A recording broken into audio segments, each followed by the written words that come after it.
paz do Senhor, meus irmãos. Esse aqui vos fala é o pastor Charles Zurrin, e nesse dia eu tenho uma palavra do coração de Deus para o teu coração.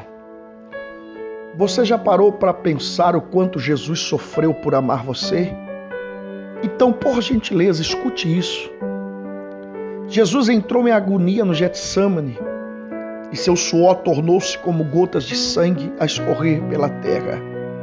O único evangelista que relata o fato é um médico, Lucas, e o faz com a precisão de um clínico. O suar sangue, ou hematidrose, é um fenômeno raríssimo e produzido em condições excepcionais. Para provocá-lo, é necessária uma fraqueza física acompanhada de um abatimento moral violento causado por uma profunda emoção.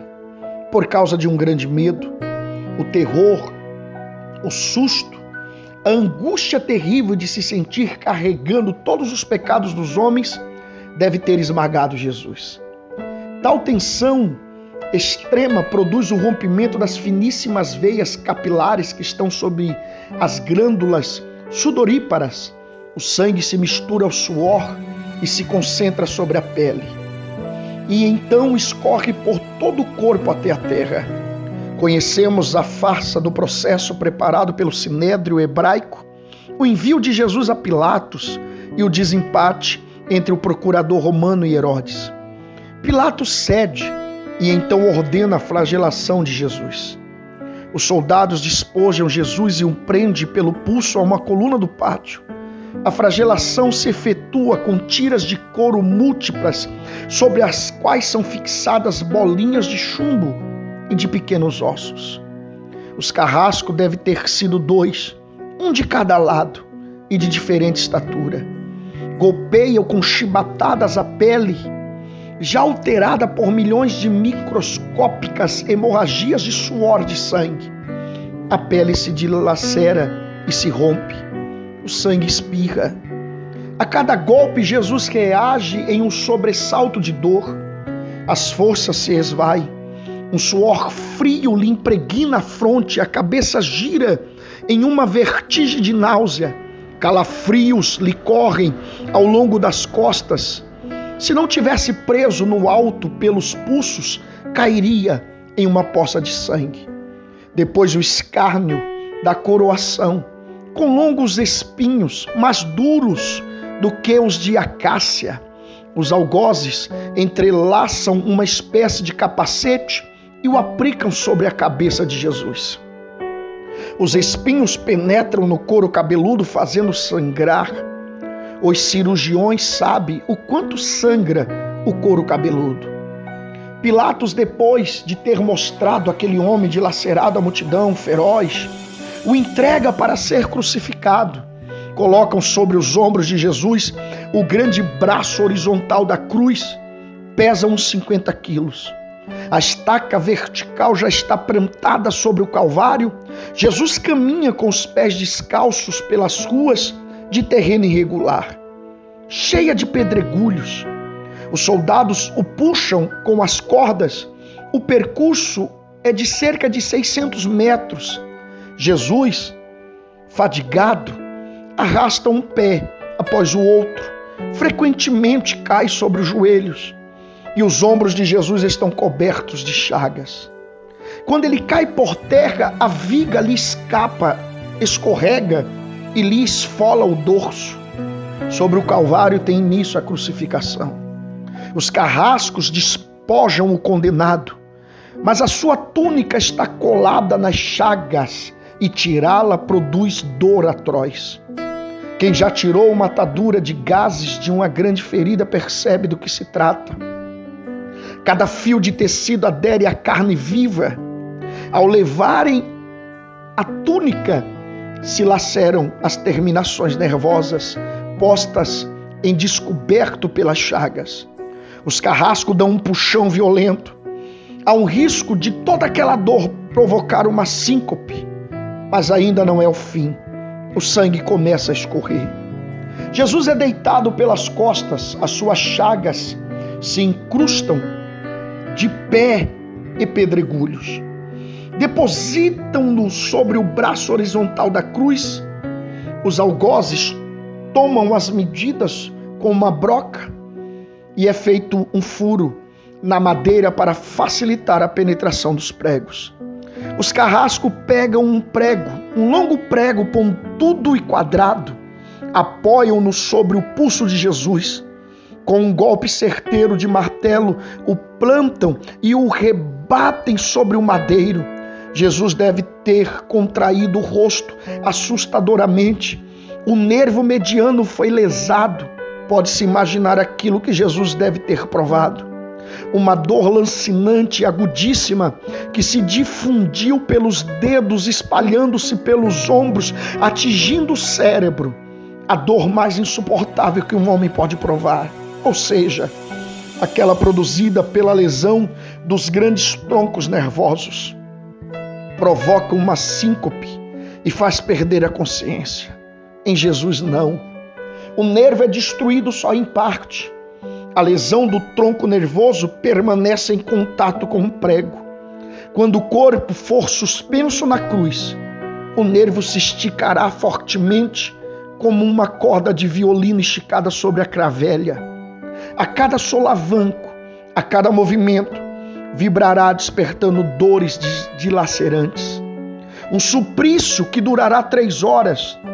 O carrasco e seu ajudante empunham a extremidade da trava, elevam Jesus, colocando-o primeiro sentado e depois em pé.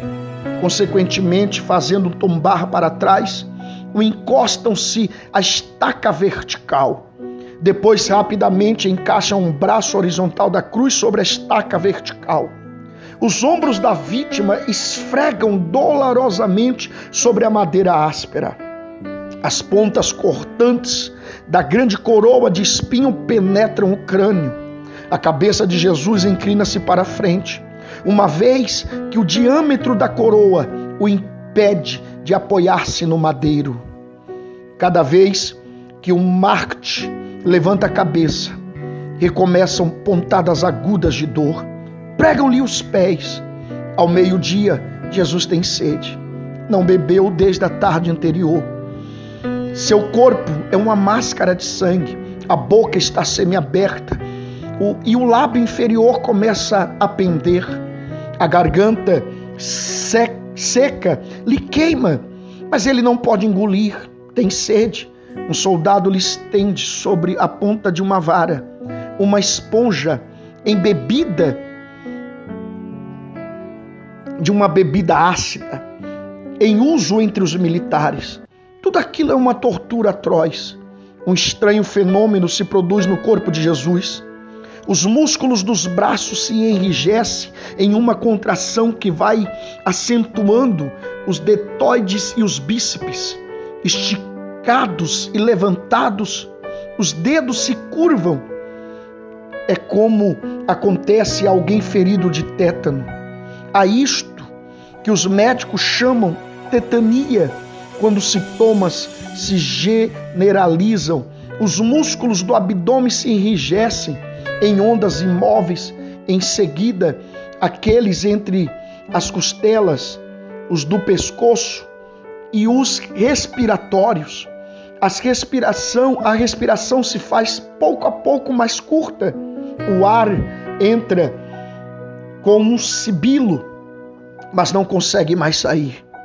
Jesus respira com o ápice dos pulmões, tem sede de ar, como um asmático em plena crise. Seu rosto pálido, pouco a pouco se torna vermelho, depois se transforma num violento púrpuro, enfim, em cianítico. Jesus é envolvido pela asfixia. Os pulmões cheios de ar não podem mais se esvaziar. A fronte está impregnada de suor. Os olhos saem fora da órbita. Mas o que acontece? Lentamente, com esforço sobre-humano, Jesus toma um ponto de apoio sobre o prego dos pés. Esforça-se a pequenos golpes. Se eleva, aliviando a tração dos braços. Os músculos do tórax se desentendem. A respiração torna-se mais ampla e profunda. Os pulmões se esvaziam e o rosto recupera a palidez inicial. Por que esse esforço? Porque Jesus quer falar: Pai, perdoa-lhes, porque não sabem o que fazem. Logo em seguida o corpo começa a afrouxar-se de novo e a asfixia recomeça. Foram transmitidas 7 frases pronunciadas por ele na cruz.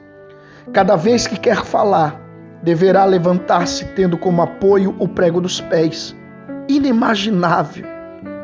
Atraídas pelo sangue que ainda escorre pelo coágulo, enxames de moscas zunem ao redor do seu corpo, mas ele não pode enxotá-las. Pouco depois o céu escurece, o sol se esconde e de repente a temperatura diminui. Logo serão 3 da tarde. Depois de uma tortura de quase 3 horas, todas as suas dores, a sede, as cãibras, a asfixia, o latejar dos nervos medianos, lhe arrancam um lamento.